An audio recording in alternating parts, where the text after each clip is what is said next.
अस्सलाम वालेकुम नाजरीन, क्या हालत तबीयत से ठीक है। मैं आता रहा जमशेद बलोच जसानी दे बैग बलोच टीवी। आज सताने कल घिन के हैं प्योर नीली रावी दा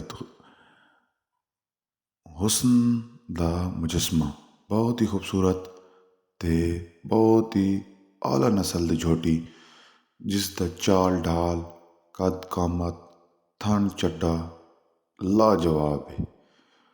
झोटी अपने च आप ही बेमिसाल है। तीसरा सूए मिल्क कैपेसिटी 20+ है ते खूबसूरत हवाने दे नाल ते खूबसूरत चाल ढाल नाल संगा तो मीनी है। सूआ तीसरा बार है। मालिक दी डिमांड 6 लाख के ते मौके ते कमी बेशी हो वैसी। जिस भाई को शौक करना चाहते हैं मीनी झोटी दा तो वो अपने कीते ये परचेज कर सकते हैं।